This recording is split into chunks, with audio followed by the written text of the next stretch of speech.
بسم الله الرحمن الرحيم. வார்த்தைகளில் சிறந்தது அல்லாஹ்வுடைய வார்த்தை என்றும், வழிகாட்டுதலில் சிறந்தது நபிகள் நாயகம் ஸல்லல்லாஹு அலைஹி வஸல்லம் அவர்களுடைய வழிகாட்டுதல் என்றும், காரியங்களில் மிக மிக கெட்டது மார்க்கங்களில் பித்அத்துகளை உண்டாக்குவது, ஒவ்வொரு பித்அத்தான காரியங்களும் வழிகேடுகள் அனைத்தும் உங்களை நரகில் கொண்டு போய் சேர்க்கும் என்று நபிகள் நாயகம் ஸல்லல்லாஹு அலைஹி வஸல்லம் அவர்கள் தங்களுடைய ஒவ்வொரு சொற்பொழிவின் துவக்கத்திலும் இந்த மனித சமுதாயத்திற்கு நினைவுறுத்தியதை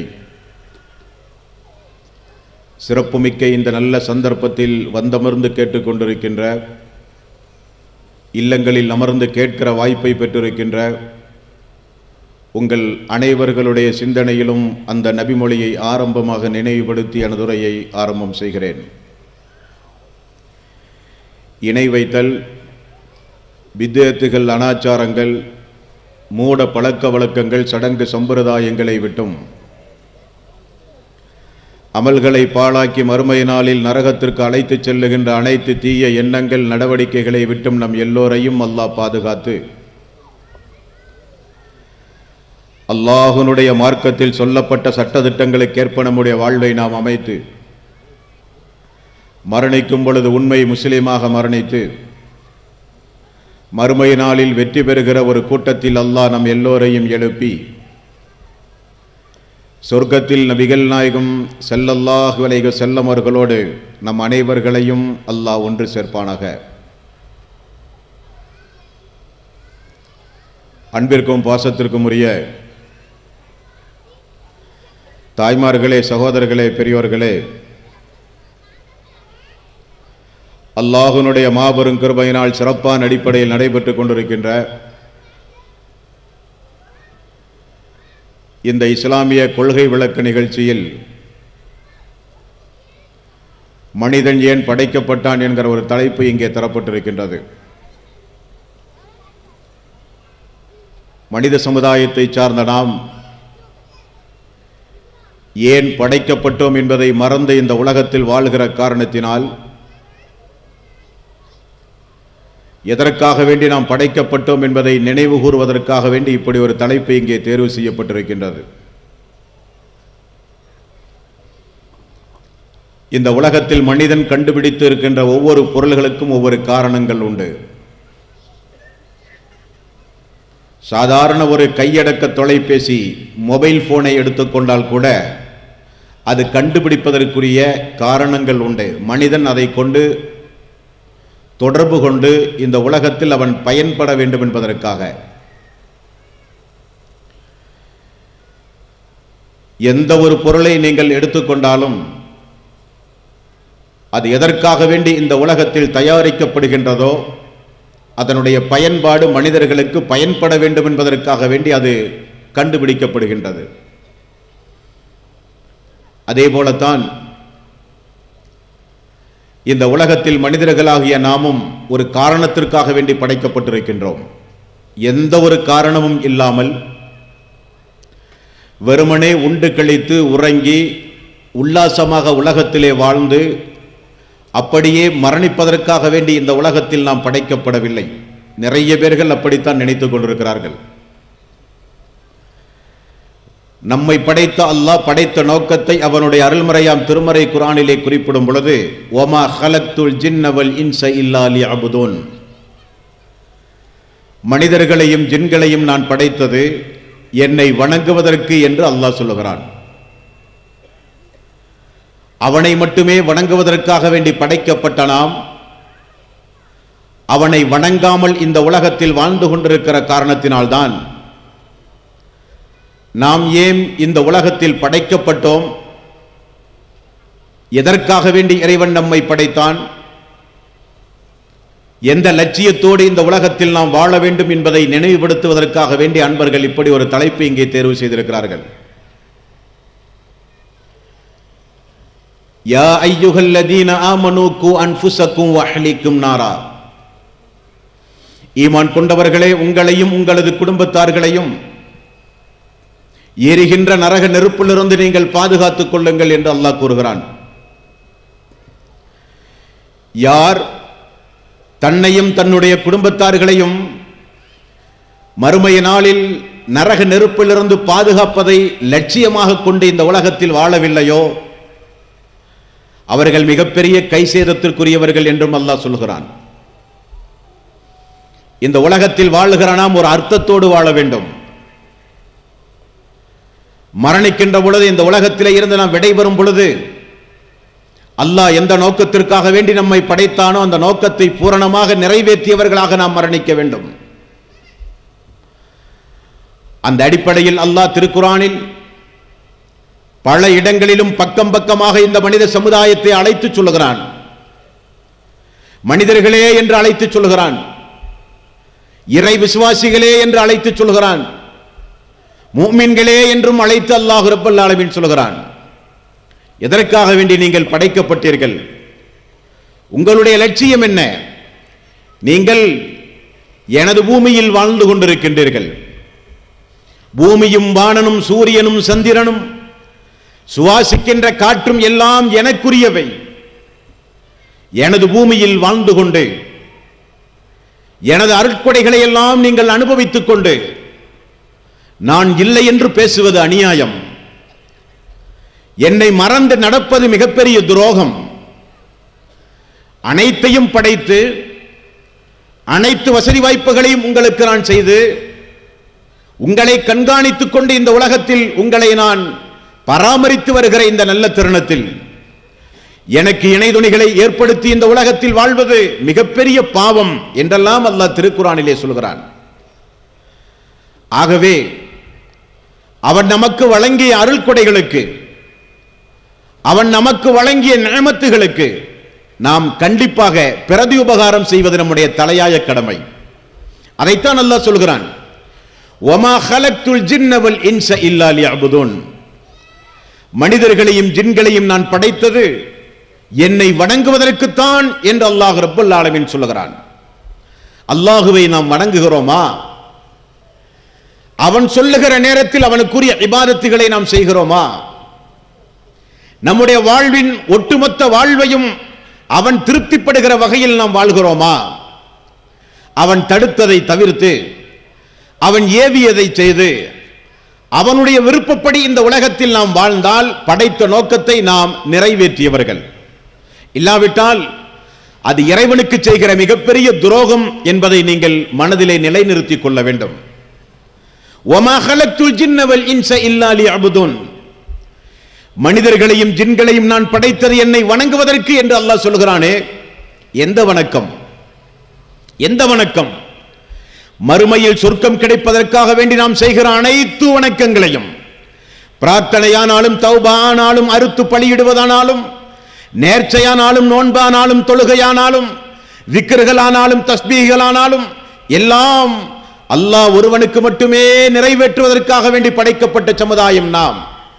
அந்த படைப்பை மறந்து அவனுக்கு துரோகங்கள் செய்து அவனையே மறந்து இந்த உலகத்தில் நாம் வாழ்கிற போது நம்முடைய மரணம், நம்முடைய கபருடைய வாழ்வு, நம்முடைய மறுமையுடைய வாழ்வு மிகப்பெரிய கேள்விக்குறியாகிவிடும். சகோதரர்களே, தாய்மார்களே, பெரியோர்களே, ஆகவே கொஞ்சம் நீங்கள் கூர்ந்து கவனிக்க வேண்டும். நம்முடைய வாழ்வில் நல்ல நல்ல உரைகளை கேட்கிற வாய்ப்பு மிக மிக குறைவு. அப்படி ஒரு அருமையான ஒரு வாய்ப்பை அன்பர்கள் இங்கே உங்களுக்கு ஏற்பாடு செய்திருந்திருக்கிறார்கள். வீடுகளில் அமர்ந்து கேட்கிற வாய்ப்பை பெற்றிருக்கிற தாய்மார்களும் பெரியோர்களும் இன்றைக்கு ஒரு நாளாவது அந்த டிவியை கொஞ்சம் அணைத்து வைத்துக் கொண்டு என்ன உபதேசம் சொல்லுகிறார்கள், யாருக்காக வேண்டி சொல்லுகிறார்கள், எந்த நோக்கத்திற்காக வேண்டி சொல்லுகிறார்கள் என்பதையெல்லாம் நீங்கள் கொஞ்சம் தாழ்மையோடு கூர்ந்து கவனிக்க நீங்கள் கடமைப்பட்டிருக்கிறீர்கள். அல்லாஹ் சொல்கிறான், நான் மனிதர்களையும் ஜின்களையும் படைத்தது என்னை வணங்குவதற்கு என்று அல்லாஹ் சொல்கிறான். அந்த வணக்கத்தின் தலையாயதுதான் தொழுகை என்பது, ஐங்கால தொழுகை என்பது. ஃபஜ்ருடைய நேரத்திலும் லுஹருடைய நேரத்திலும் அஸர் மக்ரிப் இஷா என்று ஒரு நாளைக்கு ஐங்கால தொழுகை முஸ்லிம்களின் மீது கட்டாய கடமை. நாமெல்லாம் பள்ளி பருவத்தில் சிறு பிராயத்திலேயே இஸ்லாத்தின் 50 கடமைகளை உணர்ந்தவர்கள், மனநமிட்டவர்கள் நாமெல்லாம். 50 கடமைகளில் முதலாவது கடமை அஷ்ஹது அல்லா இலாஹ இல்லல்லாஹ், இரண்டாவது கடமை தொழுகை என்பதை நாம் சிறு பிராயத்திலேயே அறிந்தவர்கள். ஆனால் அந்த தொழுகையை பேணுகிறவர்கள் இஸ்லாமிய சமுதாயத்தில் மொத்தம் எத்தனை பேர்? நம்முடைய தெருக்களில் எல்லாம் எங்கு திரும்பினாலும் இன்றைக்கு இறை இல்லங்கள் உண்டு. ஹய்யால் ஸலாஹ் ஹய்யால் ஃபலாஹ், தொழுகையின் பக்கம் வாருங்கள், வெற்றியின் பக்கம் வாருங்கள் என்று அழைப்பு கொடுக்கப்படுகிற அதான்கள், பாங்கோசைகள் நம்முடைய வீட்டினுடைய கதவை தினசரி ஐவேள தொழுகையின் பொழுதும் நம்முடைய செவிகளிலே வந்து விழுகிறது. தாய்மார்களே, பெரியோர்களே, அந்த பாங்குக்கு பதில் சொல்கிற மனிதர்கள் இந்த மனித சமுதாயத்தில் மொத்தம் எத்தனை பேர்? தொழுகை என்பது என்ன சாதாரண இபாதத்தா? நோன்பை விட, ஜக்காத்தை விட, ஹஜ்ஜை விட தொழுகை என்பற இபாதத் ஒரு முஸ்லிமின் அடிப்படையான கடமை என்பதை நாம் மறந்துவிடக் கூடாது. நோன்பை பொறுத்தவரையில் அந்த கடமை உடல் ஆரோக்கியமானவர்களுக்கு மட்டும்தான் கடமை. ஹஜ்ஜை பொறுத்தவரையில் யாருக்கு உடல் ஆரோக்கியமும் வசதி வாய்ப்பும் இருக்கிறதோ அவர்களுக்குத்தான் ஹஜ் கடமை. ஜக்காத் யாருக்கு கடமை? யாருக்கு அதை கொடுக்கிற வசதி வாய்ப்பு உண்டுமோ அவர்களின் மீது அது கடமை. ஆனால் தொழுகை அப்படி அல்ல. தொழுகை வசதி உள்ளவர்களுக்கும் வசதி இல்லாதவர்களுக்கும், நோயாளிகளுக்கும் ஆரோக்கியமானவர்களுக்கும், இளமை பருவத்தில் உள்ளவர்களுக்கும் முதுமை பருவத்தில் உள்ளவர்களுக்கும், ஏன் பயண நேரத்திலும் போர்க்காலங்களிலும் கூட தொழ வேண்டும் என்று வலியுறுத்தி சொல்லப்பட்ட ஒரு இபாதத் தொழுகை என்கிற ஒரு இபாதத். தொழாமல் இந்த உலகத்தில் வாழ வேண்டுமானால் ஒன்று நான் பைத்தியக்காரனாக இருக்க வேண்டும், அல்லது மாதவிலக்கு பெண்கள் கூட குறிப்பிட்ட காலத்திற்கு பிறகு மீண்டும் அவர்கள் தொழுதாக வேண்டும். பிரசவ பெண்களும் அப்படித்தான், குறிப்பிட்ட காலத்திற்கு பிறகு தொழ வேண்டிய பெண்கள். புத்தி சுவாதீனம் இல்லாமல் நல்ல புத்தி கூர்மையோடு இந்த உலகத்தில் வாழுகிற மக்கள் எல்லாம் கண்டிப்பாக தொழுகையை நிறைவேற்றி ஆக வேண்டும்.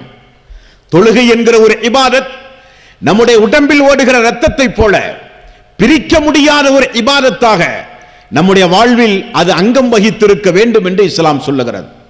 எந்த அளவுக்கு தொழுகை என்றால், அல்லாஹ் அவனுடைய அருள்மறையாம் திருமறை குர்ஆனில் அல்லாஹ்வினுடைய ரசூல் நபிகள் நாயகம் ஸல்லல்லாஹு அலைஹி வஸல்லம் அவர்கள் வந்து இந்த தொழுகை இந்த மனித சமுதாயத்திற்கு அறிமுகம் செய்யவில்லை.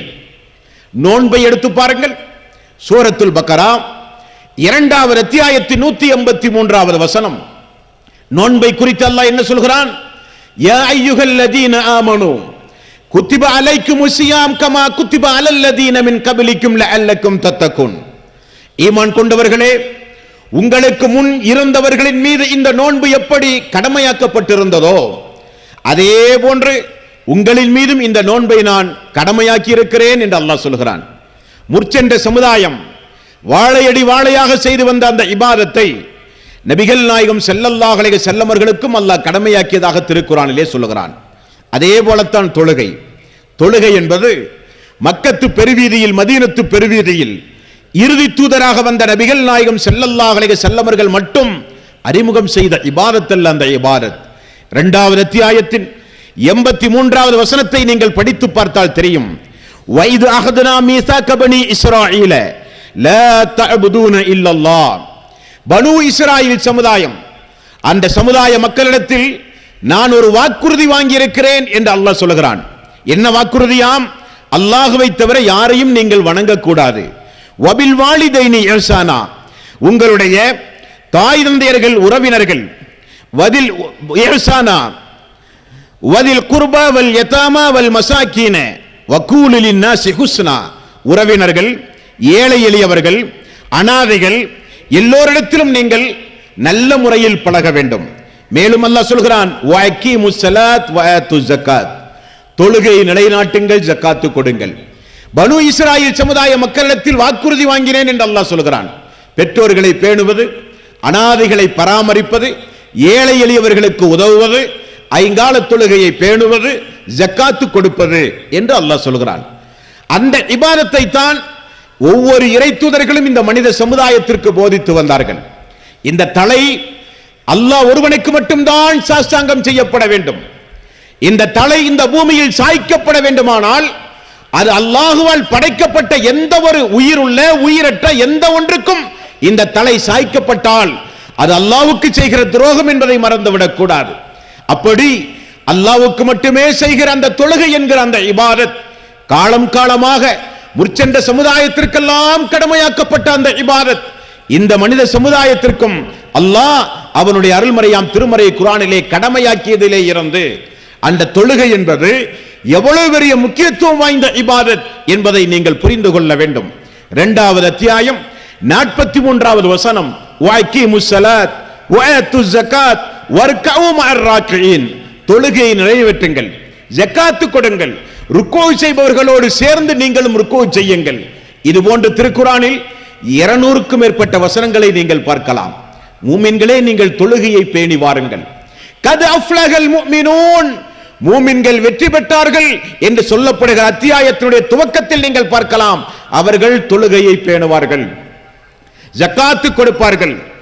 6வது அத்தியாயத்தின் 93வது வசனத்தில் அல்லாஹ் ரப்பல் ஆலமீன் சொல்கிறான், வல்லதீன யுமினூன பில் ஆகிரத்தி யுமினூன பிஹி வஹும் அலா ஸலாத்திஹிம் யுஹாஃபிலூன், மறுமையை நம்புகிற மக்கள் தொழுகையை பேணுவார்கள்.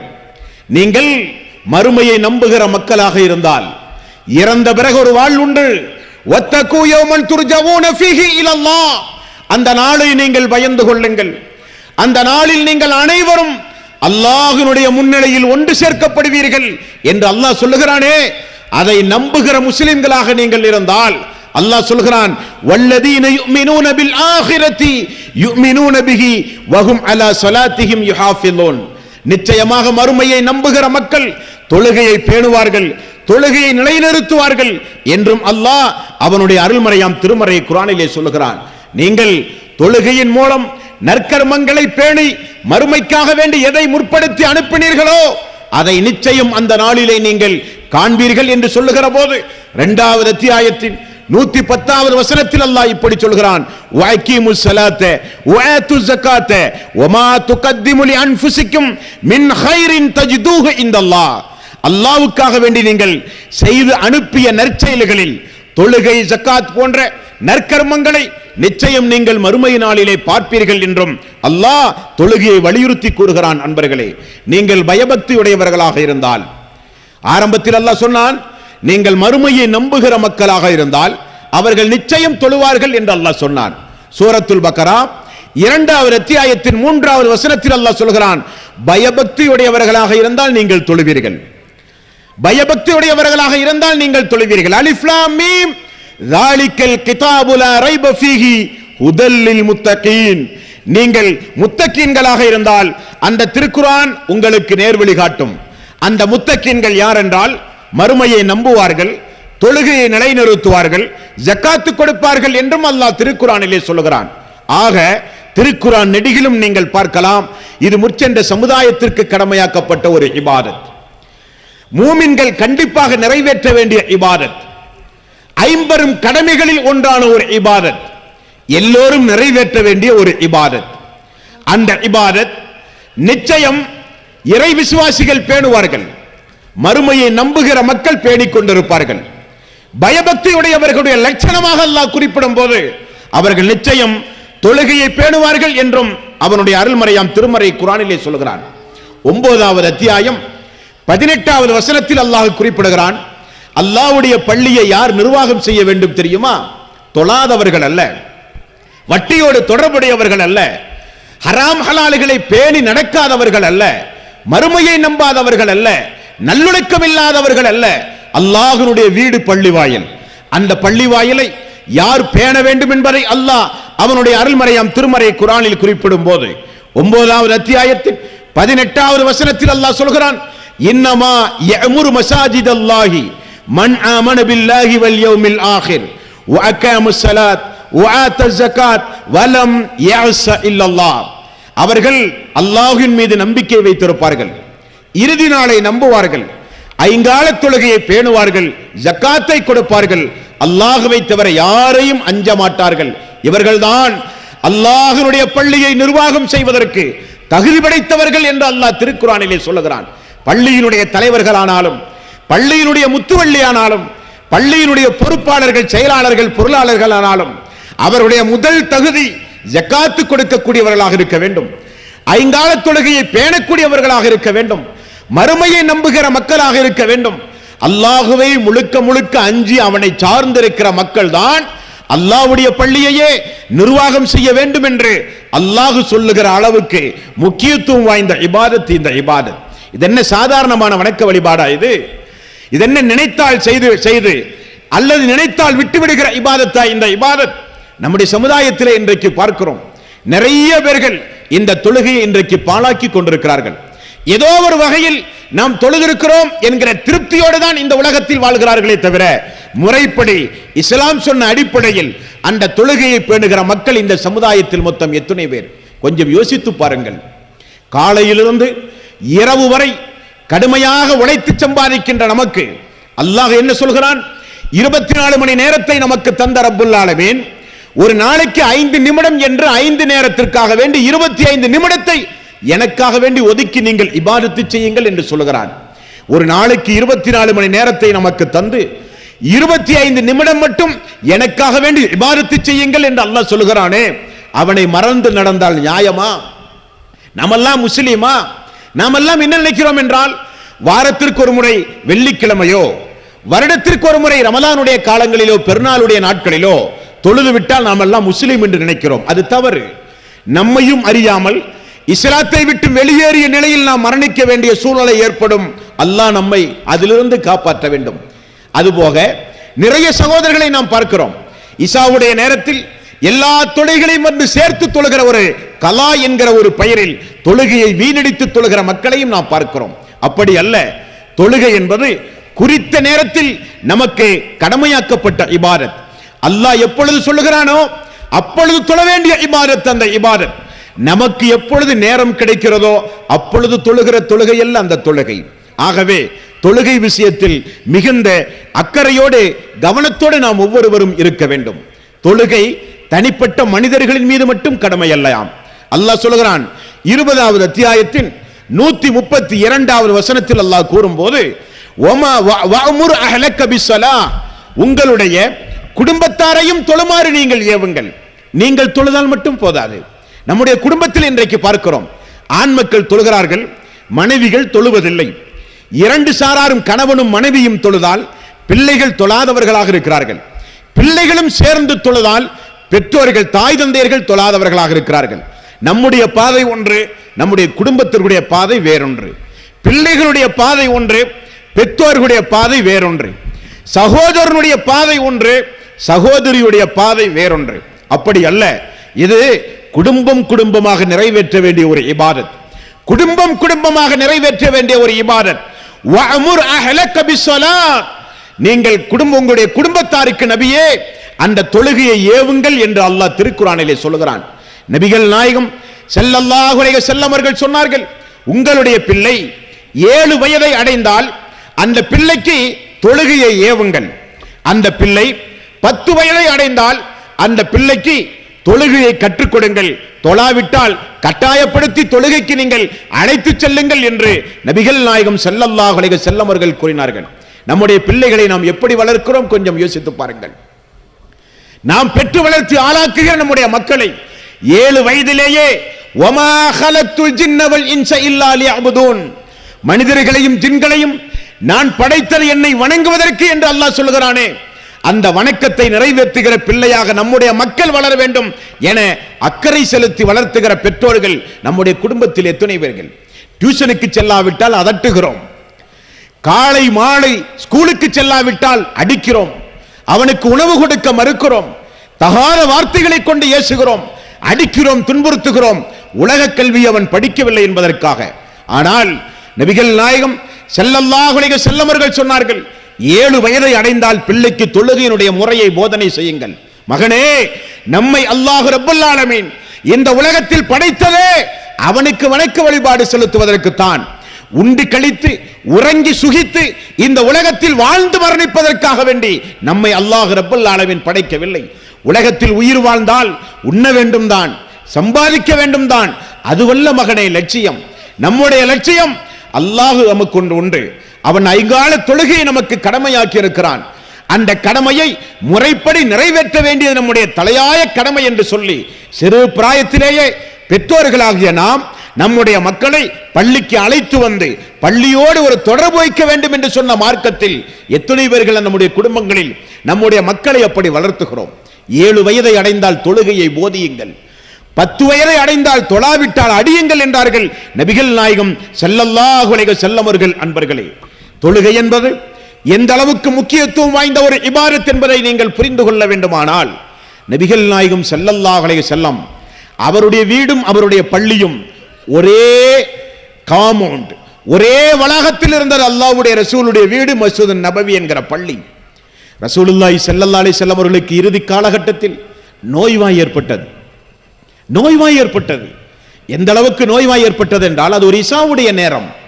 புகாரி என்கிற நபிமொழி தொகுப்பில் தொழுகையுடைய பாடத்திலே நீங்கள் பார்க்கலாம். இசாவுடைய நேரம் வந்தவுடன் அல்லாஹ்வுடைய ரசூல் நமக்காக வேண்டி தொழ வைக்க வருவார்கள் என நினைத்து மக்கள் எல்லாம் மஸ்ஜித் நபவியில் கொன்று கூடினார்கள். ஜமாத்துடைய நேரத்தில் ரசூலுல்லாஹி ஸல்லல்லாஹு அலைஹி வஸல்லம் அவர்களை காணவில்லை. இசாவுடைய நேரம் வந்தவுடன் நபிகள் நாயகம் ஸல்லல்லாஹு அலைஹி வஸல்லம் அவர்கள் மனைவி ஆயிஷா அவர்களிடத்தில் ஒது செய்ய எனக்கு தண்ணீர் எடுத்து வையுங்கள் என்றார்கள். ஆயிஷா ரலியல்லாஹு அன்ஹா ஒது செய்ய தண்ணீர் எடுத்து வைத்த போது நபிகள் நாயகம் ஸல்லல்லாஹு அலைஹி வஸல்லம் எழுந்து ஒது செய்ய முற்பட்ட போது மயக்கமுற்று கீழே விழுந்து விட்டார்கள். கூர்ந்து நீங்கள் கவனிக்க வேண்டும். மயக்கமுற்று கீழே விழுந்தவுடன் தான் ரசூலுல்லாஹி ஸல்லல்லாஹு அலைஹி வஸல்லம் அவர்களுக்கு தெரிந்தது, இனி நம்மால் எழுந்து நிற்க முடியாது, நம்மால் இனி சுயமாக நடக்க முடியாது, நம்மால் இனி மக்களுக்கு இமாமத்து செய்ய முடியாது என்பதை ரசூலுல்லாஹி ஸல்லல்லாஹு அலைஹி வஸல்லம் உணர்ந்தார்கள். சிறிது நேரம் பொறுத்து மீண்டும் அல்லாஹ்வுடைய ரசூல் நினைவு வந்தவுடன், ஆயிஷா, மக்கள் எல்லாம் தொழுது விட்டார்களா என்று கேட்டார்கள். இல்லை யா ரசூலல்லாஹ், உங்களை எதிர்பார்த்து மக்கள் இருக்கிறார்கள், உடனே எனக்கு ஒது செய்ய தண்ணீர் எடுத்து வையுங்கள். மீண்டும் 2வது முறை ஒது செய்ய எழுந்தபோது 2வது முறையும் ரசூலுல்லாஹி ஸல்லல்லாஹு அலைஹி வஸல்லம் மயக்கமுற்று கீழே விழுந்தார்கள். 3வது முறை கண் விழித்து கேட்டார்கள், மக்கள் தொழுது விட்டார்களா? இல்லை, எனக்கு ஒது செய்ய ஏற்பாடு செய்யுங்கள். 3வது முறையும் மயக்கமுற்று கீழே விழுந்தவுடன் நபிகள் நாயகம் ஸல்லல்லாஹு அலைஹி வஸல்லம் இனி நம்மால் எழுந்து நிற்க முடியாது என்பதை உணர்ந்து, ஆயிஷா, உங்களுடைய தந்தை அபூபக்கர் அவர்களை அழைத்து மக்களுக்கு இமாமத்தாக அந்த இசாவுடைய தொழுகையை நடத்துங்கள் என கட்டளை பிறப்பித்தார்கள். ஆயிஷா ரலியல்லாஹு அன்ஹா அவர்கள் சொன்னார்கள், யா ரசூலல்லாஹ், எனது தந்தை நீங்கள் நின்று மக்களுக்கு தொழுகை நடத்தி அந்த முஸல்லாவில் எனது தந்தை நின்று தொழுகை நடத்தினால் வசனங்கள் ஓதுகிற பொழுது அழுவார்களே யா ரசூலல்லாஹ் என்று சொன்னபோது, இல்லை, உங்களுடைய தந்தை தான் மக்களுக்கு இமாமாக நிறுத்த வேண்டும் என்று சொன்னவுடன் அல்லாஹ்வுடைய ரசூலுடைய கட்டளைக்கு இணங்க அபூபக்கர் சித்திக் ரலியல்லாஹு அன்ஹு முதலில் தன்னுடைய வாழ்நாளில் மஸ்ஜித் நபவியில் அல்லாஹ்வுடைய ரசூல் உயிரோடு இருக்கிற காலத்திலேயே மக்களுக்கு இசாவுடைய தொழுகை நடத்தினார்கள். தக்பீரில் மக்கள் எல்லாம் அந்த அபூபக்கர் சித்திக் அவர்களை பின்தொடர்ந்து நின்று கொண்டிருக்கிற காட்சியை வீட்டினுடைய திரைச்சீலையை அகற்றி ரசூலுல்லாஹி ஸல்லல்லாஹு அலைஹி வஸல்லம் அவர்கள் பார்த்து சிரித்தார்கள். 3வது முறை மயக்கமுற்று எழுந்து அவர் பார்த்த காட்சி அந்த காட்சி. மக்கள் எல்லாம் ஜமாத்தோடு சேர்ந்து தொழுகை நடத்தும் போது நோய்வாய்ப்பட்டு வீட்டிலே கிடப்பது நியாயமல்ல என்பதை உணர்ந்து ஃபதல் இப்னு அப்பாஸ் அவர்களையும் அலி ரலியல்லாஹு அன்ஹு அவர்களையும் உடனே அழைத்தார்கள் ரசூலுல்லாஹி ஸல்லல்லாஹு அலைஹி வஸல்லம். இருவரும் ஓடி வந்தார்கள். என்னை பள்ளிக்கு நீங்கள் தூக்கிச் செல்லுங்கள் என்றார்கள் ரசூலுல்லாஹி ஸல்லல்லாஹு அலைஹி வஸல்லம்.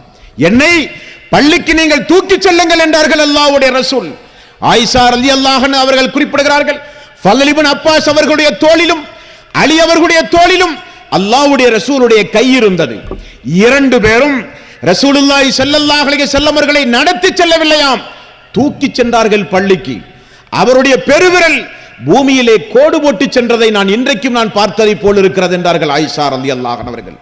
முன்பின் பாவம் மன்னிக்கப்பட்டவர், மறுமை நாளில் அல்லாஹ்வுடைய அனுமதியோடு நமக்காக வேண்டி பரிந்து பேசுகிறவர், மக்காமே மஹமூத் என்கிற உயர் அந்தஸ்தில் எழுப்பப்படுகிறவர், இறுதி நபி என்கிற அந்தஸ்தை பெற்றவர், உலக பொதுமறை வழங்கப்பட்டவர், நமக்காக வேண்டி அல்லாஹ்விடத்திலே பரிந்து பேசுகிற முன்பின் பாவம் மன்னிக்கப்பட்ட நபிகள் நாயகம் ஸல்லல்லாஹு அலைஹி வஸல்லம் கடைசி நேரம் வரை மக்களால் தூக்கி கொண்டு செல்லப்பட்டு தொழுகையை நிறைவேற்றினார்கள் என்றால், அந்த தூதரை பின்பற்றுகிற சமுதாயமாக நாம் இருந்தால் தொழுகையை எந்த காரணத்தை கொண்டும் நாம் விடமாட்டோம் சகோதரர்களே.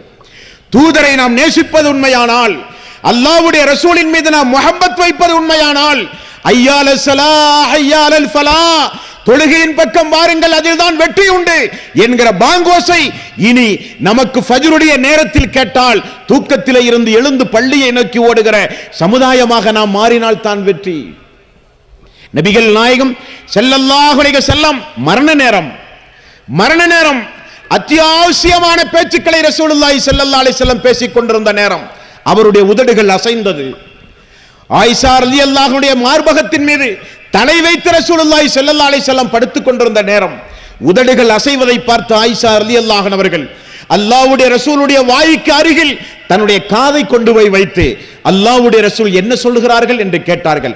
அஸ்ஸலா அஸ்ஸலா, தொழுகையை பேணுங்கள், தொழுகையை பேணுங்கள், தொழுகையை பேணுங்கள், தொழுகையை பேணுங்கள்.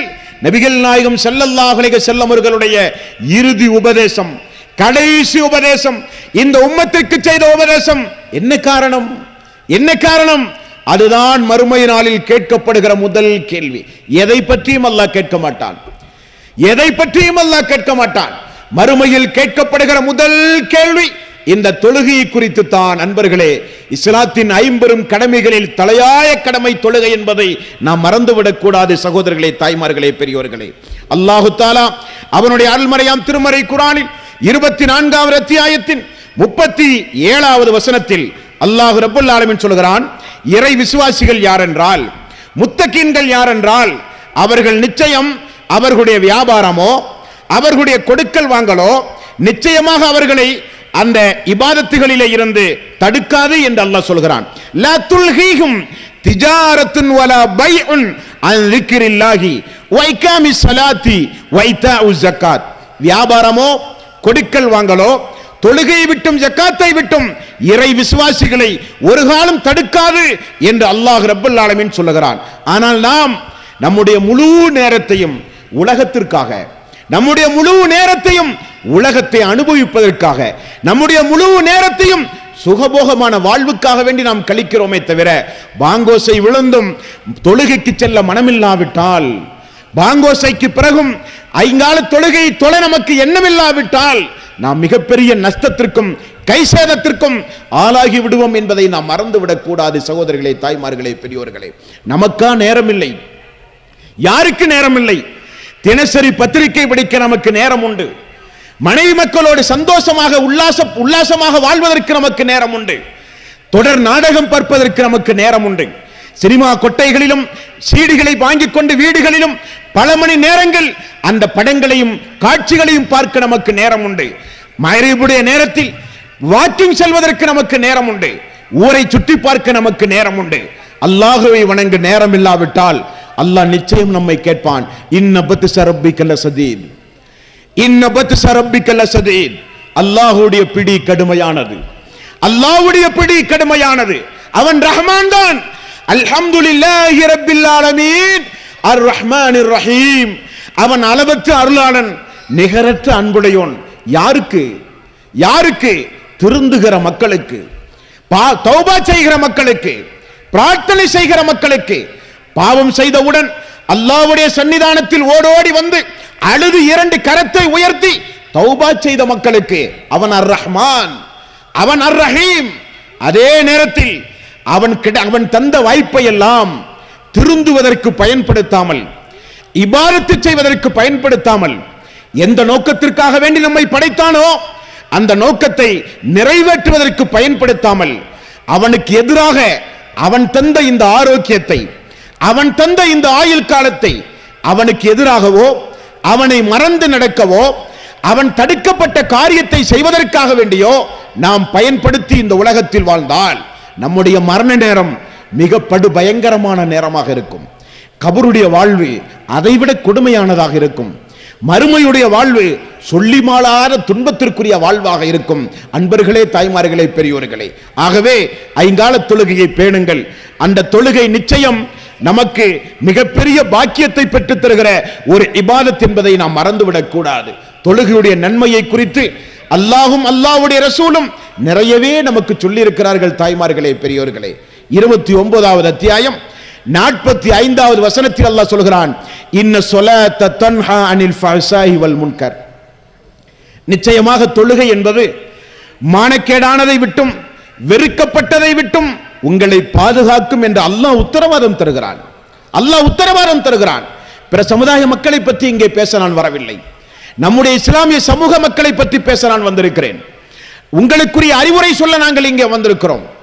இஸ்லாமிய சமுதாயத்தில் இன்றைக்கு ஒழுக்கக்கேடுகள் சொல்லி மாளாது. மானக்கேடான காரியம் நிறையவே தாராளமாக நடக்கின்றது. என்ன காரணம்? தொழுகையை புறக்கணித்த காரணம், தொழுகையை திரும்பி பார்க்காத காரணம், தொழுகையை வீணடித்ததனால் ஏற்பட்ட விளைவு. இந்த சமுதாயத்தில் இன்றைக்கு ஒழுக்கக்கேடுகள் அதிகம். அல்லாஹ் சொல்கிறான், இன்ன ஸலாத்த தன்ஹா அனில் ஃபஹ்ஷாஇ வல் முன்கர். வெறுக்கக்கூடிய மானக்கேடான அனைத்து காரியத்திலே இருந்தும் தொழுகை உங்களை பாதுகாக்கும் என்று அல்லாஹ் சொல்கிறான்.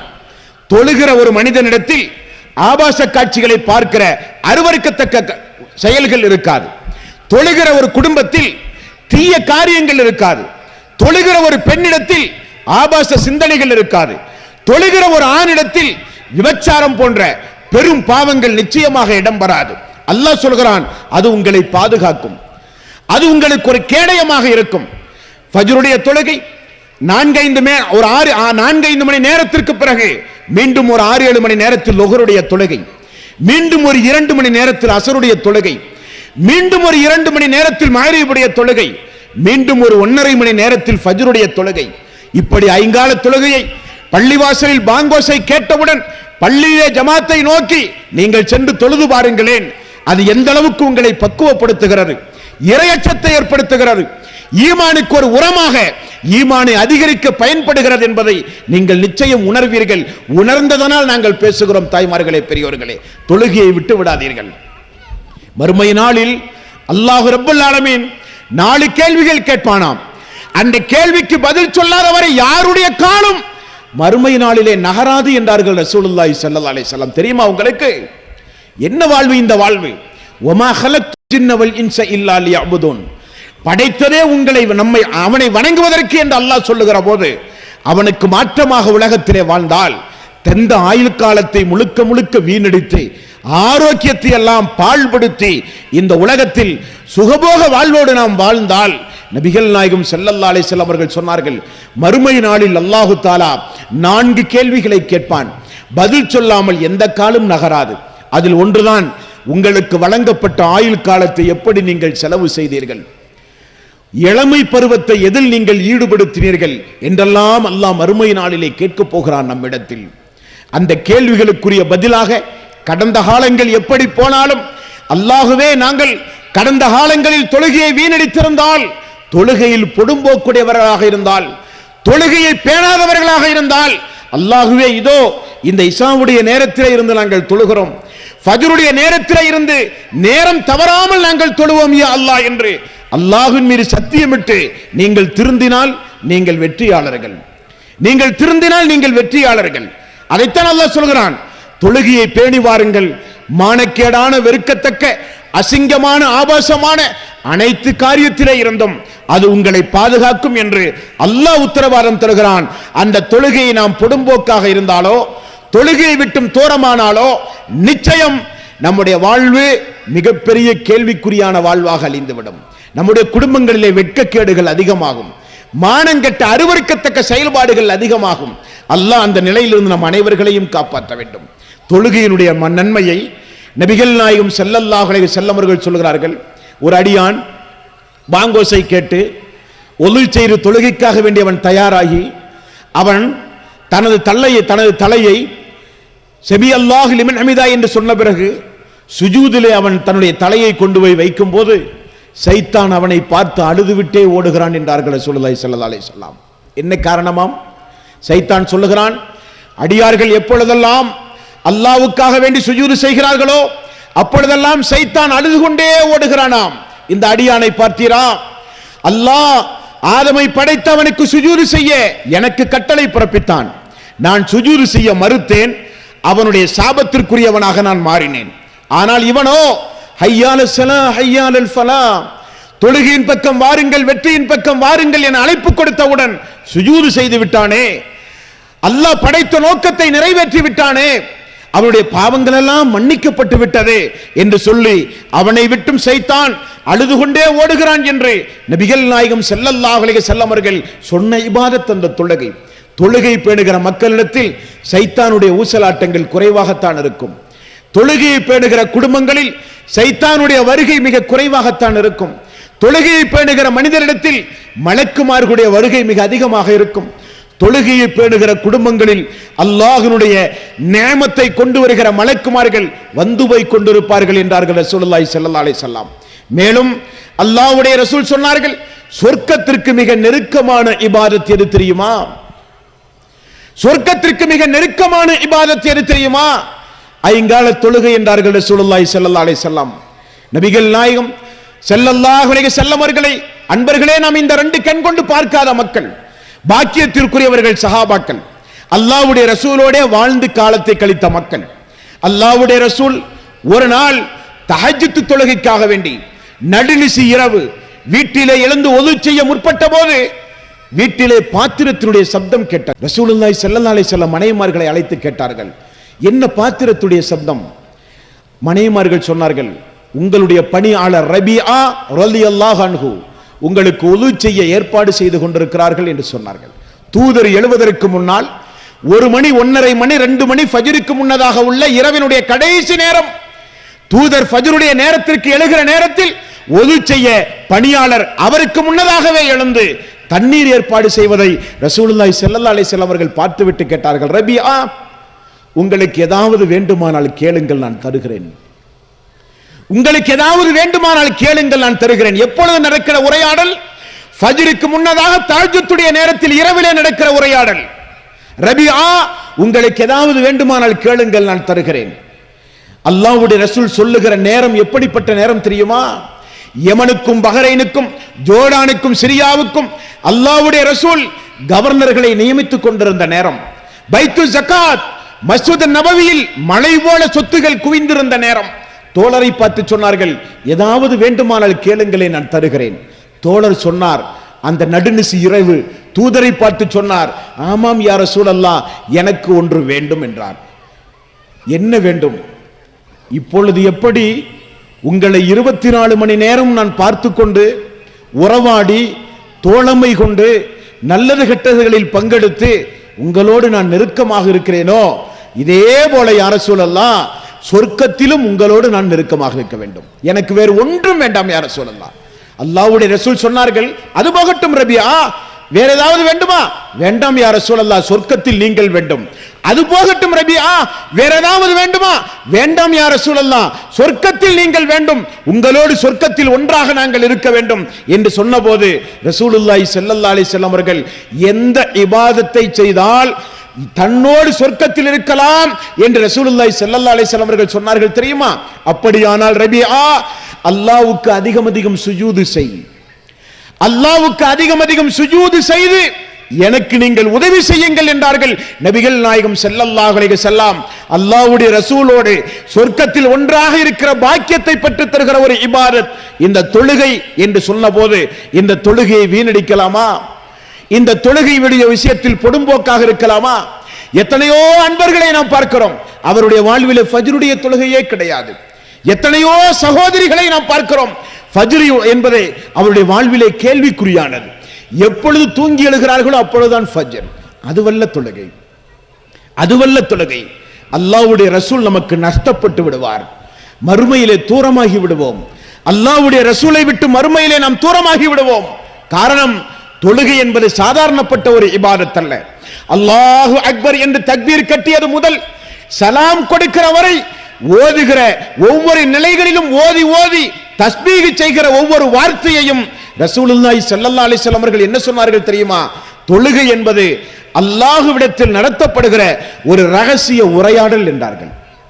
தொழுகை என்பது சாதாரண இபாதத் அல்ல. தொழுகை என்பது அல்லாஹ்விடத்திலே நடத்தப்படுகிற ஒரு ரகசிய உரையாடல் தொழுகை என்றார்கள் நபிகள் நாயகம் ஸல்லல்லாஹு அலைஹி வஸல்லம். அப்படியானால் வஜ்ஹத், சூரத்துல் ஃபாத்திஹா, ஃபாத்திஹாவுக்கு போதுகிற பிறகு ஓதுகிற துணை சூறாக்கள், ருக்கு, சுஜூத், அத்தஹியாத் போன்ற அமர்களில் ஓதுகிற தஸ்பீஹ்கள், துஆக்கள், இறை வசனங்கள் அனைத்தும் அல்லாஹ்விடத்திலே நடத்தப்படுகிற ரகசிய உரையாடல் என்றார்கள் நபிகள் நாயகம் ஸல்லல்லாஹு அலைஹி வஸல்லம். உங்களுக்கு தெரியுமா, தொழுகைக்கு முன்னால் ஒது செய்கிறோம், அது ஒண்ணு சாதாரணப்பட்ட ஒரு இபாதத் என்று நீங்கள் நினைத்து விடக்கூடாது. கைகால்களை கழுகிறோம், அவசர அவசரமாக பள்ளிக்குள் செல்கிறோம் என்றால் இனி இந்த உரைக்கு பிறகு கொஞ்சம் நிதானம் தேவை ஒது செய்யும் போது. காரணம், ஒது என்பது ஒரு மிகப்பெரிய ஒரு நன்மையை பெற்று தருகிற ஒரு காரியம். ரசூலுல்லாஹி ஸல்லல்லாஹு அலைஹி வஸல்லம் அவர்கள் சொன்னார்கள், வீட்டிலே இருந்து ஒலு செய்து பள்ளியை நோக்கி அடியெடுத்து வருகிற மனிதனுக்குரிய நன்மை வேறு. ஒலு செய்ய நீங்கள் அமரும் போது யாரிடத்திலும் பேசாமல் பிஸ்மியை கொண்டு துவக்கி கைகளை கழுவும் போது கை செய்கிற பாவம் மன்னிக்கப்படுகின்றது. முகம் கழுகிற போது கண்கள் செய்கிற பாவம் மன்னிக்கப்படுகின்றது. கைகளும் கால்களும் உறுப்புகள் எல்லாம் கழுவி முடிக்கிற போது அன்றைக்கு அந்த உறுப்புகள் செய்த பாவங்கள் எல்லாம் மன்னிக்கப்படுகிறது என்றார்கள் ரசூலுல்லாஹி ஸல்லல்லாஹு அலைஹி வஸல்லம். ஒலு செய்து முடித்தவுடன் அஷ்ஹது அல்லா இலாஹ இல்லல்லாஹ் வஹ்தஹு லா ஷரீக லஹு வ அஷ்ஹது அன்ன முஹம்மதன் அப்துஹு வ ரசூலுஹு என்று சொன்னால் சொர்க்கத்தினுடைய 8 வாசல்களையும் அல்லாஹ் திறந்து நீ விரும்பிய வாசல் வழியாக செல் என்று அல்லாஹ் சொல்லுவானாம். அதுபோக ஒலு செய்த பிறகு ஒலுவுக்காக 2 ரக்காத்து தொழுகையை யார் தொழுகிறார்களோ அவர்கள் அன்று பிறந்த பாலகனை போல முற்சென்ற பாவங்கள் எல்லாம் மன்னிக்கப்பட்டது என்றார்கள் நபிகள் நாயகம் ஸல்லல்லாஹு அலைஹி வஸல்லம். வீட்டிலே இருந்து ஒலு செய்து பள்ளியை நோக்கி நாம் நடந்து வருகிற போது ஒரு எட்டு எடுத்து வைத்தால் ஒரு பாவம் மன்னிக்கப்படுகிறது. ஒரு எட்டு எடுத்து வைக்கும் போது பதவிகள் உயர்த்தப்படுகிறது, அந்தஸ்துகள் உயர்த்தப்படுகிறது என்றார்கள் ரசூலுல்லாஹி ஸல்லல்லாஹு அலைஹி வஸல்லம். உங்களுக்கு ஒன்றை சொல்லவா? மறுமை நாளில் இந்த உம்மத்தோடு சேர்ந்து நின்று கொண்டு அல்லாஹ்வுடைய நீதிமன்றத்தில் அவருடைய விசாரணையை நீங்கள் சந்திக்க வேண்டுமானால் தொழுகை உங்களிடத்தில் இருந்தாக வேண்டும். அன்பர்களே, தொழுகை உங்களிடத்தில் இருந்தாக வேண்டும். ரசூலுல்லாஹி ஸல்லல்லாஹு அலைஹி வஸல்லம் பக்கீ என்கிற கபரிஸ்தானுக்கு ஒரு நாள் மஸ்ஜித் நபவிக்கு அருகில் இருக்கிற ஒரு மையவாடி கபரிஸ்தான், பக்கீ என்கிற கபரிஸ்தான். அந்த கபரிஸ்தானுக்கு ரசூலுல்லாஹி ஸல்லல்லாஹு அலைஹி வஸல்லம் சென்று அவர்களுக்காக வேண்டி பிரார்த்தனை செய்துவிட்டு திரும்பும் போது சஹாபாக்களை பார்த்து சொன்னார்கள், நான் எனது சகோதரர்களை அந்த நாளிலே நான் அடையாளம் கண்டுகொள்வேன் என்றார்கள், நான் அவர்களை எதிர்பார்க்கிறேன் என்றார்கள். சஹாபாக்கள் சொன்னார்கள், யா ரசூலல்லாஹ், நாங்கள் தானே உங்களுடைய சகோதரர்கள்? அல்ல, நீங்கள் எனது தோழர்கள், நீங்கள் எல்லாம் எனது தோழர்கள். என்னுடைய சகோதரர்கள் யார் தெரியுமா? அவர்கள் 2 கண் கொண்டு என்னை பார்க்காத மக்கள். நம்மை சொல்லுகிறார்கள் ரசூலுல்லாஹி ஸல்லல்லாஹு அலைஹி வஸல்லம். எனக்கு பிறகு வரப்போகிற மக்கள் அவர்கள் என்னை 2 கண் கொண்டு பார்க்காத மக்கள், அவர்களை நான் அடையாளம் கண்டுகொள்வேன் என்றார்கள் ரசூலுல்லாஹி ஸல்லல்லாஹு அலைஹி வஸல்லம். நம்மை அடையாளம் கண்டுகொள்வார் அல்லாஹ்வுடைய ரசூல். சஹாபாக்கள் கேட்டார்கள், எப்படி யா ரசூலல்லாஹ்? ஆதம் அலைஹிஸ்ஸலாத்து வஸ்ஸலாம் அவர்களிலே இருந்து உலகம் அழிகிற மக்கள் வரை கோடான கோடி மக்கள் நிற்கிற அந்த மஹ்ஷர் மைதானத்தில் இவர்களெல்லாம் எனது தோழர்கள், சகோதரர்கள் என்று எப்படி நீங்கள் அடையாளம் கண்டுகொள்வீர்கள் என்று கேட்டபோது ரசூலுல்லாஹி ஸல்லல்லாஹு அலைஹி வஸல்லம் அவர்கள் சொன்னார்கள், கருப்பு நிற ஒட்டக கூட்டத்திற்கு மத்தியில் ஒரு வெள்ளை ஒட்டகம் இருந்தால் அதற்குரியவன் அதை அடையாளம் கொண்டுவதில் ஏதாவது சிரமம் இருக்குமா என்று கேட்டார்கள். இல்லையா ரசூலல்லாஹ், அதே போலத்தான் மனித கூட்டங்கள் மறுமை நாளில் கோடான கோடி மனித கூட்டங்களுக்கு மத்தியில் எனது உம்மத்தை மட்டும் தனியாக நான் அடையாளம் கண்டுகொள்வேன்.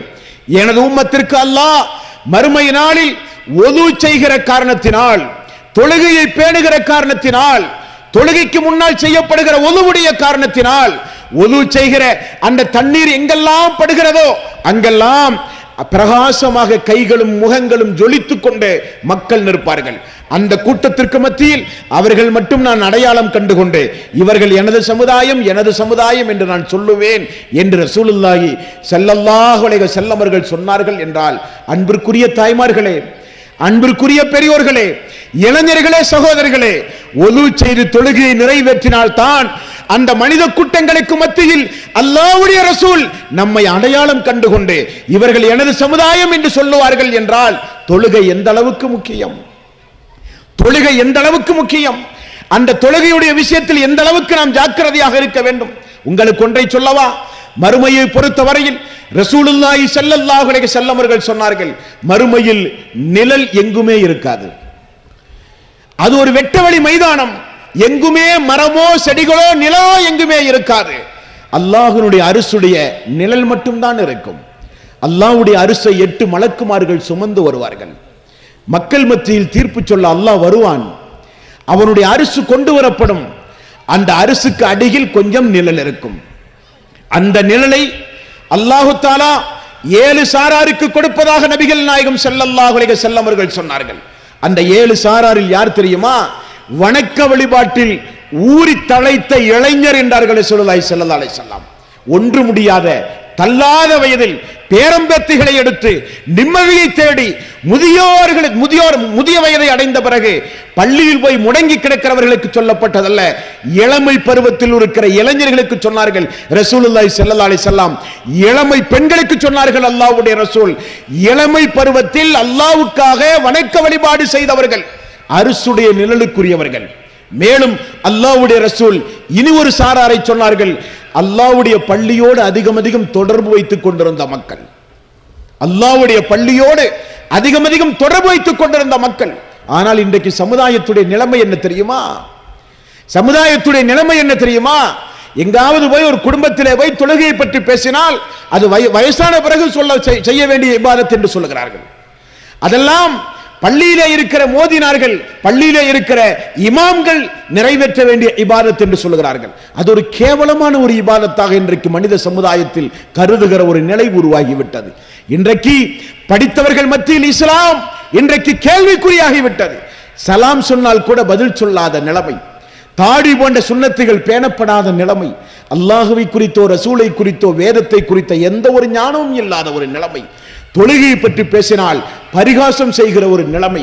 யார் பாய் தொழுகையெல்லாம் போய் இன்றைக்கு தொழுது கொண்டிருப்பார்கள் என்று சொல்கிறார்கள். குடும்பங்களிலே ஒரு ஜமாத்தோடு, ஒரு குடும்பத்தில் ஆண்மகன் முன்னே நின்று தனது மனைவி மக்களோடு ஒரு குடும்பத்தில் ஒரு ஜமாத்தோடு சேர்ந்து தொழுகை நடத்துகிற குடும்பம் இந்த சமுதாயத்தில் எத்துணை குடும்பம்? கொஞ்சம் யோசித்து பாருங்கள், எத்துணை குடும்பம். இஸ்லாம் அல்லாதவர்கள் எல்லாம் இந்துக்களானாலும் கிறிஸ்தவர்களானாலும் வீடுகள் கட்டுகிற போது அந்த வீட்டில் ஒரு பூஜை அறை என்று ஒரு அறை வைத்திருப்பார்கள். முஸ்லிம்களாகிய நாம் ஒரு தொழுகை அறை என்று ஒரு அறை வைத்து வீடு கட்டுகிற பழக்கம் நம்மிடத்தில் உண்டுமா? இல்லை. காரணம், தொழுகையே இல்லையே, தொழுகையே இல்லையே. அப்படி அல்ல.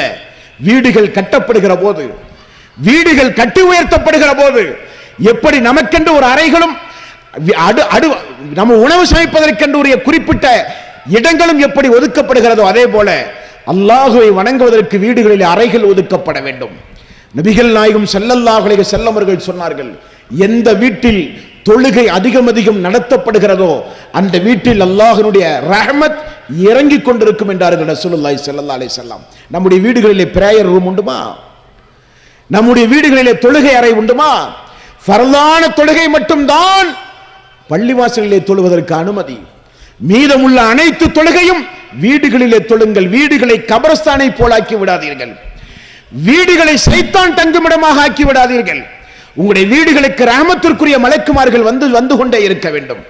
வீடுகளை விட்டும் சைத்தான் துரத்தி அடிக்கப்பட வேண்டும். சூரத்துல் பக்ரா வீடுகளில் ஓதப்பட வேண்டும். எந்த வீடுகளில் சூரத்துல் பக்ரா ஓதப்படுகின்றதோ அந்த வீடுகளிலே இருந்து சைத்தான் அகற்றப்படுகிறான். சூனியத்தினுடைய பாதிப்பு உங்களுக்கு ஏற்படாது. அருள் செய்கிற மலக்குமார்கள் வந்து போய் கொண்டிருப்பார்கள். வீடுகளில் முன்பின் சுன்னத்தான தொழுகை தொழப்பட வேண்டும். தஹஜ்ஜுத் தொழுகை நிறைவேற்றப்பட வேண்டும். லுஹா தொழுகை நிறைவேற்றப்பட வேண்டும். தொழுகைக்கென்று வீடுகளில் ஒரு இடம் இருக்க வேண்டும். அப்படிப்பட்ட இபாதத் இந்த தொழுகை என்பதை நாம் மறந்துவிடக் கூடாது.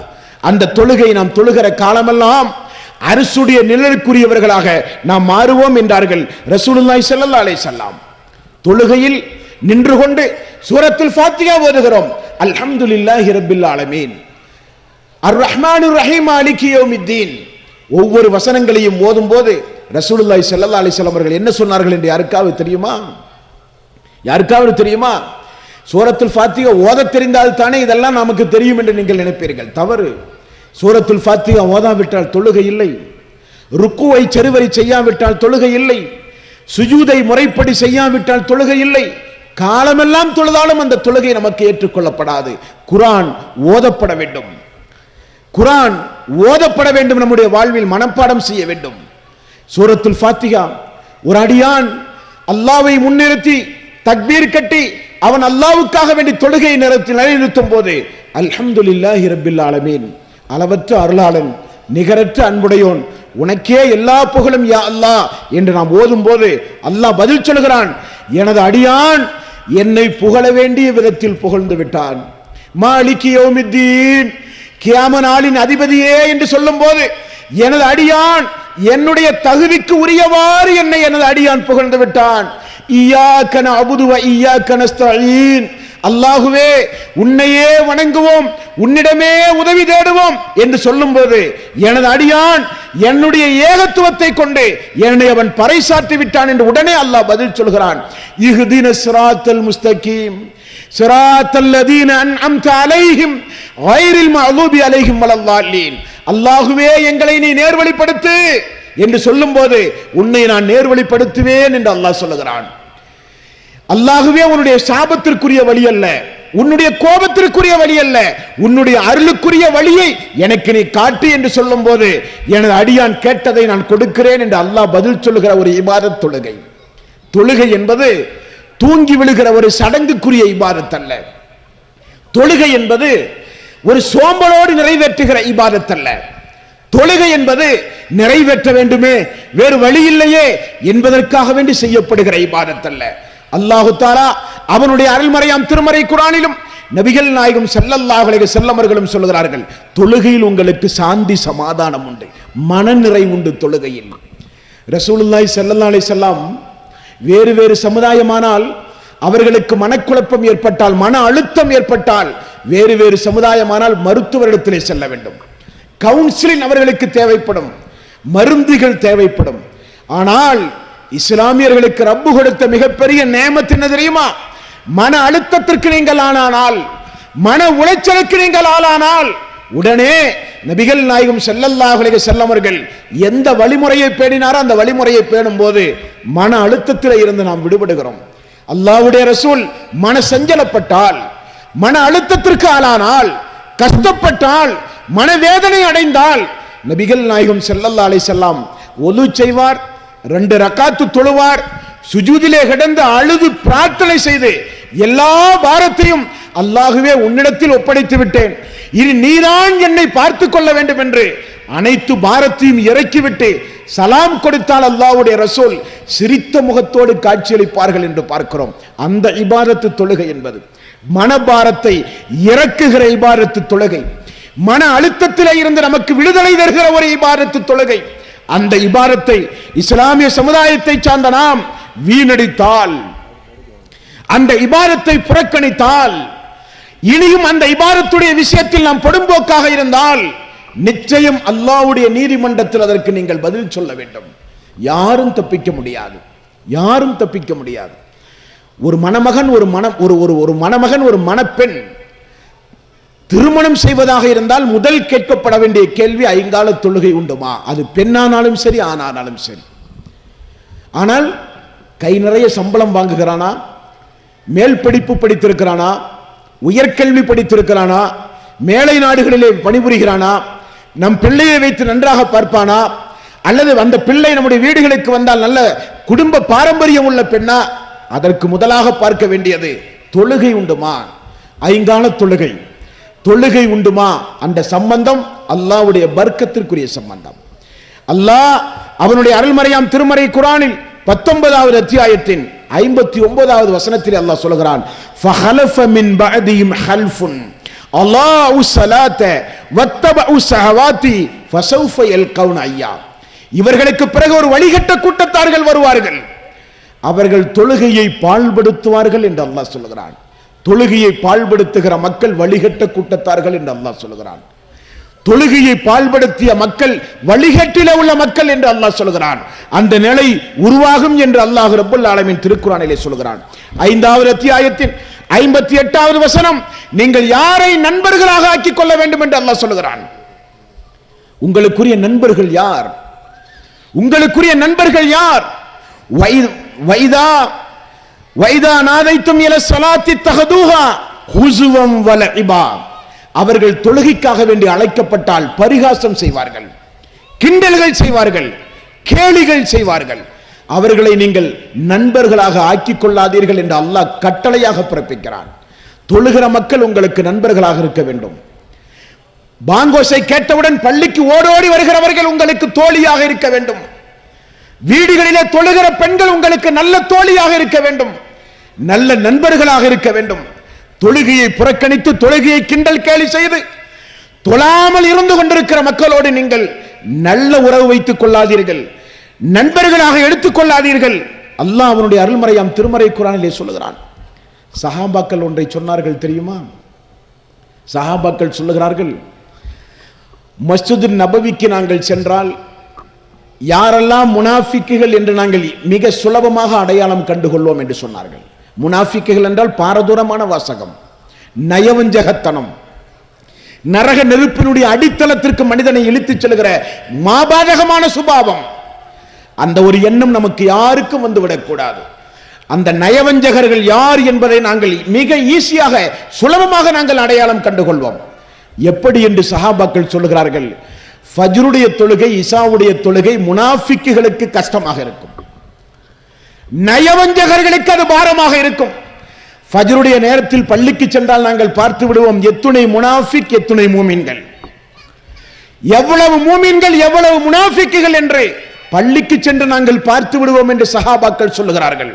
ஃபஜ்ருடைய தொழுகை, இசாவுடைய தொழுகை மூமின்களுக்கு மிக மிக சந்தோஷமாக இருக்கும், முனாஃபிக்குகளுக்கு பாரமாக இருக்கும் என்று ரசூலுல்லாஹி ஸல்லல்லாஹு அலைஹி வஸல்லம் அவர்கள் சொன்னார்கள். அல்லாஹு தஆலா அவனுடைய அருள்மறையாம் திருமறை குர்ஆனில் 107வது அத்தியாயம் உங்களுக்கெல்லாம் தெரிந்த ஒரு வசனம், அரஐத்தல்லதி யுகذிபு பித்தீன் ஃபதாலிகல்லதி யதுஉல் யதீம் வலா யஹுல்லு அலா துஆமில் மிஸ்கீன் ஃபவைலுல் லில் முஸல்லீன். பொடும்போக்காக தொழுகிற மக்களுக்கும் கேடு என்று அல்லாஹ் சொல்கிறான்.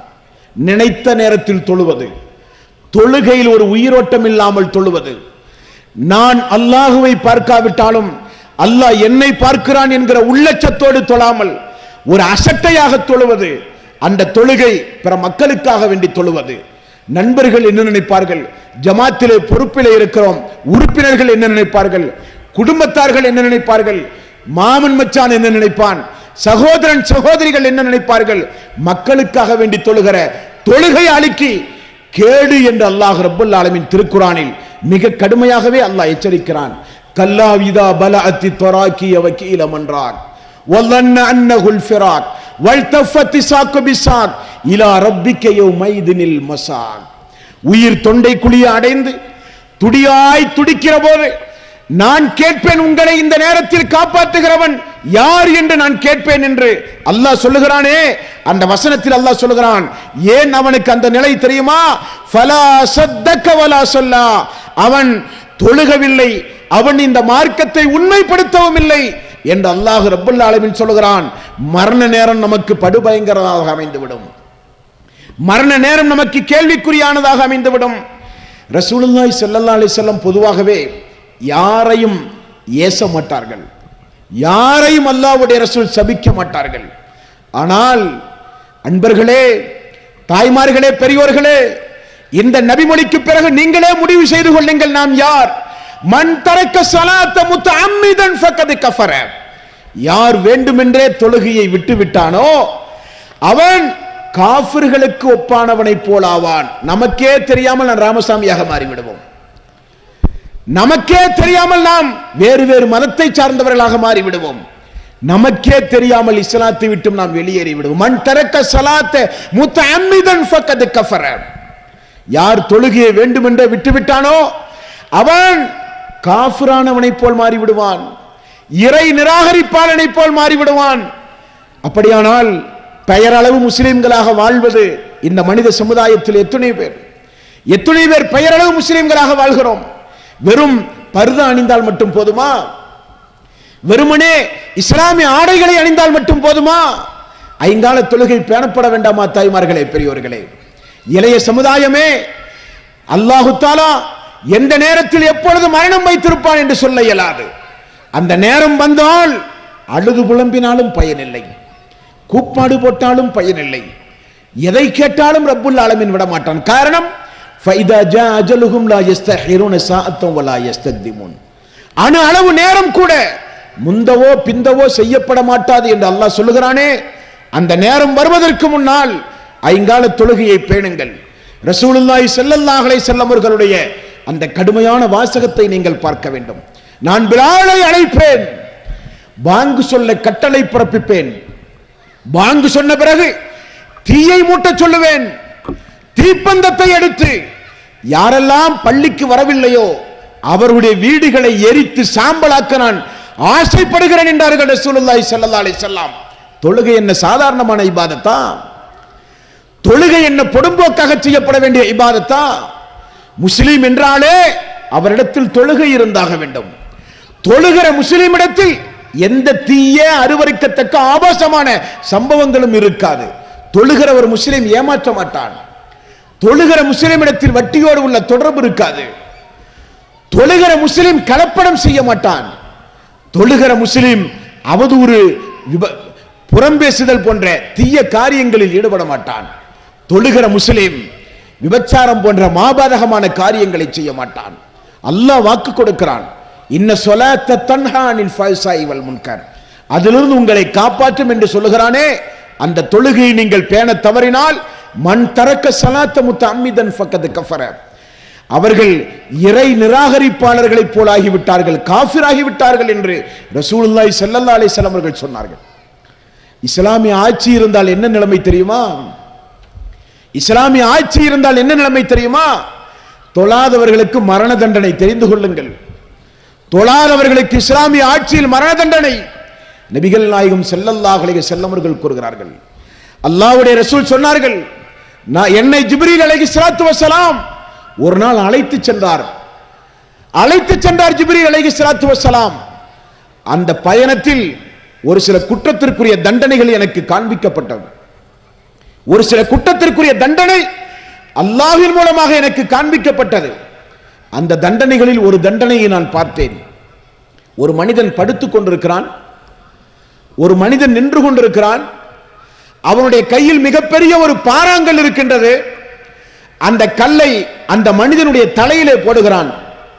அவன் பயங்கரமாக அலறுகிறான், கத்துகிறான். தலையெல்லாம் சிதறி விடுகிறது. அந்த பாறாங்கல் உருண்டு ஓடுகிறது.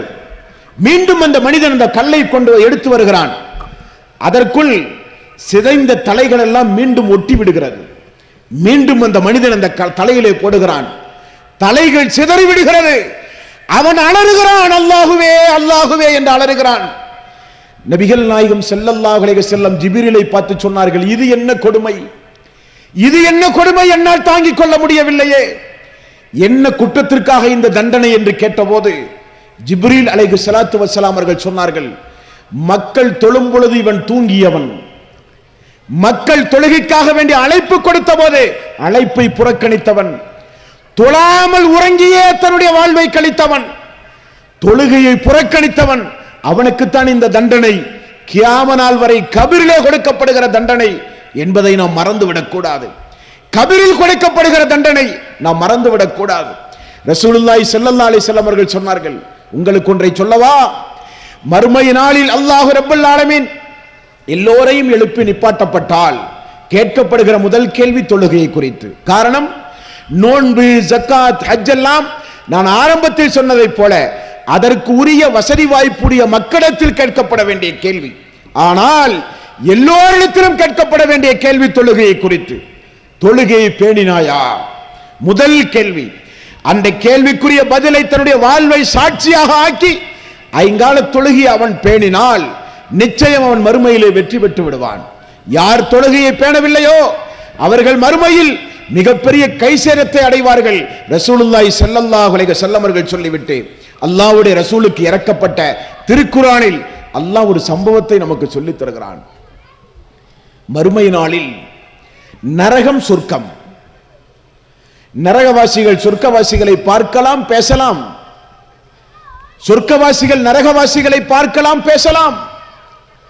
அப்படித்தான் அல்லாஹ் ரப்பல் ஆலமீன் மறுமையிலே ஒரு சில கட்டங்களில் ஏற்பாடு செய்து வைத்திருக்கிறான். காரணம், நிறைய நன்மைகளை செய்திருந்தால் நமக்கும் அந்த அந்தஸ்து கிடைத்திருக்குமே என்று நரகவாசிகள் உணர வேண்டும் என்பதற்காக. அல்லாஹ் தடுத்த ஹராமாக்கிய காரியங்களை செய்தால் நமக்கும் அந்த நிலை வந்திருக்குமே என்று சொர்க்கவாசிகள் உணர வேண்டும் என்பதற்காக அல்லாஹ் ரப்பல் ஆலமீன் ஏற்பாடு செய்து வைத்திருக்கிறான். அந்த நேரத்தில் சொர்க்கவாசிகள் நரகவாசிகளை பார்த்து கேட்கிற ஒரு சந்தர்ப்பம் உண்டு. அனில் முஜ்ரிமீன், குற்றவாளிகளை பார்த்து சொர்க்கவாசிகள் கேட்பார்கள், மா சலக்கக்கும் ஃபீ சகர், சகர் என்கிற இந்த நரக நெருப்பில் உங்களை நுழைவித்தது எது? சொர்க்கவாசிகள் நரகவாசிகளை பார்த்து கேட்பார்கள். நரகவாசிகள் சொல்லுகிற பதில், காலு லம் நக்கு மினல் முஸல்லீன், நாங்கள் தொழுகிற மக்களோடு சேர்ந்து தொழாமல் இருந்து விட்டோம். சக்கரை என்கிற நரக நெருப்பினுடைய கொடூர நெருப்பை நீங்கள் அனுபவிக்க என்ன காரணம்?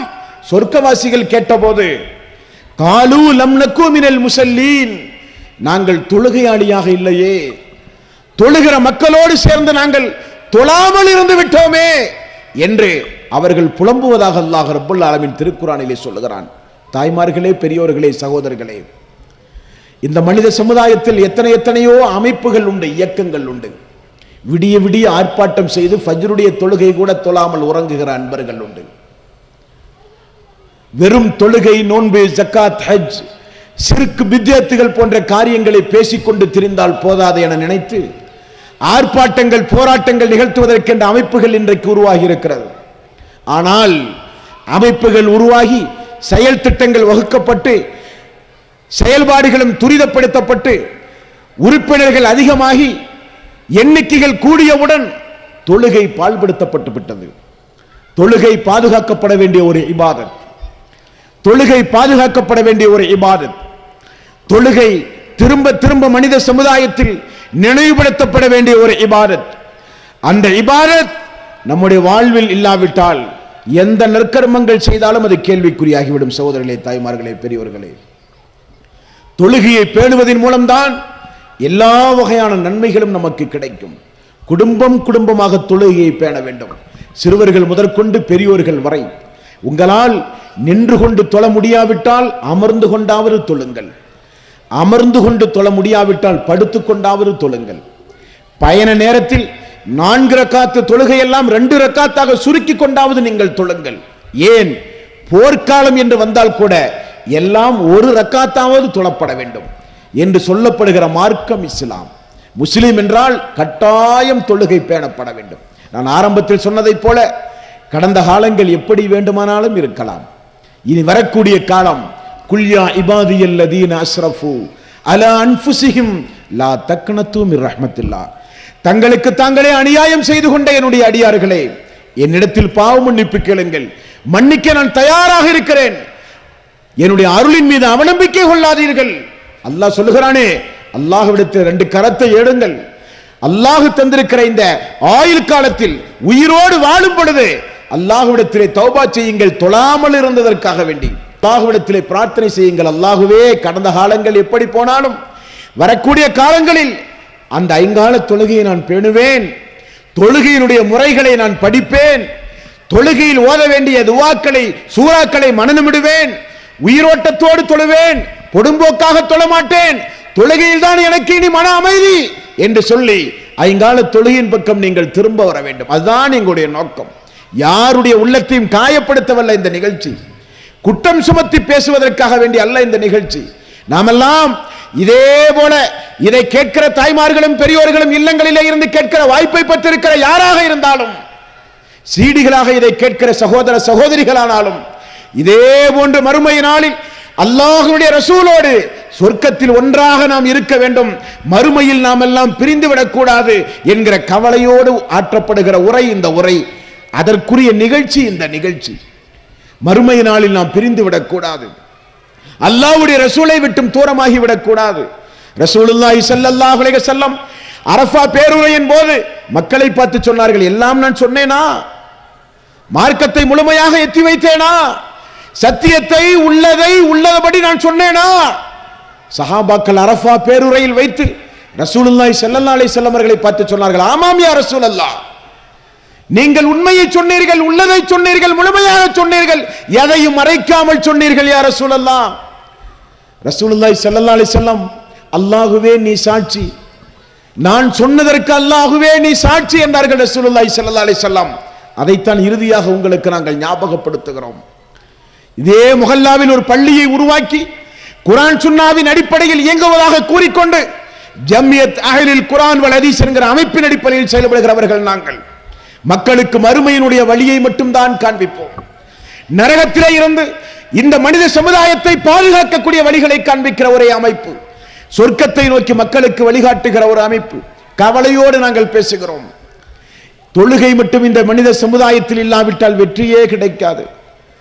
எவ்வளவு பெரிய ஆர்ப்பாட்டம், போராட்டம், கலகங்கள் உருவானாலும் அல்லாஹ்வுடைய உதவி சிறிது கூட கிடைக்காது தொழுகையை நீங்கள் பாழ்படுத்தினால். அதே போல அல்லாஹ் நம்மை படைத்திருக்க, அல்லாஹ் நமக்கு ஆரோக்கியத்தை தந்திருக்க, அல்லாஹ் கருவறையில் இருக்கிற பொழுது கூட நம்மை அல்லாஹ் பாதுகாத்திருக்க, நாம் கேட்டும் கேட்காமலும் எத்தனையோ நியமத்துகளை நம் மீது ரப்புல் ஆலமீன் சொரிந்திருக்க, அவனை விட்டுவிட்டு அவனால் படைக்கப்பட்ட இறந்து போன உயிர் உள்ள உயிர் அற்ற யாருக்காவது வணக்க வழிபாட்டை செலுத்தி அவனுக்கு நாம் இணை துணைகளை ஏற்படுத்தினால் மை யுஸ்ரிக் பில்லாஹி ஃபக்கத் ஹர்ரமல்லாஹு அலைஹில் ஜன்னah, அல்லாஹ் சொர்க்கத்தை நம் மீது ஹராமாக்கி விடுவான். அந்த இணை வைத்தல் என்கிற மாபாதகமான காரியத்தில் இருந்தும் நாம் மீண்டு வர வேண்டும். நம்முடைய வாழ்வில் பித்அத்துகள், அனாச்சாரங்கள், மூட பழக்க வழக்கங்கள், சடங்கு சம்பிரதாயங்கள் இல்லாத குர்ஆன் சுன்னாவை பேணி நடக்கின்ற உண்மை முஸ்லீமாக வாழ்ந்து மரணிக்கின்ற நல்லதொரு பாக்கியத்தை அல்லாஹ் நம் அனைவர்களுக்கும் தர வேண்டும். கடந்த காலங்களில் நாம் செய்து போன குற்றங்குறைகளை, பாவமான காரியங்களை அல்லாஹ் பெரிதுபடுத்தாமல் உலகத்திலேயே அல்லாஹ் அதை மன்னிக்க வேண்டும். மறுமை நாளில் விசாரணைக்கே அல்லாஹ் கொண்டு வராமல் உலகத்திலேயே மன்னித்து மறுமையில் கேள்வி கணக்கு கேட்கப்படுகிற நாளில் நம் அனைவர்களையும் அல்லாஹ் இலகுவாக விசாரித்து நரக நெருப்பினுடைய சிறிய வேதனை கூட அனுபவிக்காமல் நேரடியாக சொர்க்கம் செல்லுகிற ஒரு பாக்கியத்தை அல்லாஹ் நம் அனைவர்களுக்கும் தர வேண்டும். அல்லாஹு தஆலா நமக்கு தந்திருக்கிற இந்த ஹிதாயத்தை மரணிக்கின்றவரை நீட்டி தந்து மரணிக்கின்ற போது அஷ்ஹது அல்லா இலாஹ இல்லல்லாஹ் அஷ்ஹது அன்ன முஹம்மதர் ரசூலுல்லாஹ் என்கிற திருக்கலிமாவை மொழிந்து அல்லாஹ்வை குறித்து நல்ல எண்ணம் கொண்ட நிலையில் மரணிக்கின்ற ஒரு வாய்ப்பை அல்லாஹ் நம் அனைவர்களுக்கும் தர வேண்டும். நமக்கு முன்னால் இந்த உலகத்திலே இருந்து விடைபெற்று சென்ற ஏகத்துவத்தை பின்பற்றி வாழ்ந்த அனைத்து சகோதர சகோதரிகளுக்கும் அல்லாஹு தஆலா கபரை விசாலமாக்கி, கபரில் பிரகாசத்தை உண்டாக்கி, கபரில் அல்லாஹு தஆலா சொர்க்கத்து காற்றை வீசச் செய்வானாக. அவர்களுடைய குடும்பத்தாருக்கு சாந்தி சமாதானத்தை அல்லாஹ் ரப்பல் ஆலமீன் வழங்கி சிறந்த பாதுகாப்பு துணைகளை அல்லாஹ் ரப்பல் ஆலமீன் ஏற்படுத்தி கொடுக்க வேண்டும். அல்லாஹு தஆலா நான் ஆரம்பத்தில் சொன்னதைப் போல நம்முடைய பாவங்களை எல்லாம் அல்லாஹ் மன்னிக்க வேண்டும். ரப்பனா ஆத்தினா ஃபித் துன்யா ஹஸனத்தன் வ ஃபில் ஆখিরাতি ஹஸனத்தன் வ கினா அதாபன்னார். அல்லாஹ்வே இம்மையிலும் மறுமையிலும் சிறந்த வாழ்வை தந்து நரக நெருப்பிலிருந்து எங்களை பாதுகாத்து சொர்க்கத்தில் உன்னுடைய தூதரோடு ஒன்றாக இருக்கிற ஒரு வாய்ப்பை எங்களுக்கெல்லாம் தா யா அல்லாஹ் என்று மீண்டும் மீண்டும் பிரார்த்தனை செய்து எனது உரையை நிறைவு செய்கிறேன். வ ஆகிரு தவ்வானா அனில் ஹம்துலில்லாஹி ரப்பில் ஆலமீன். அஸ்ஸலாமு அலைக்கும்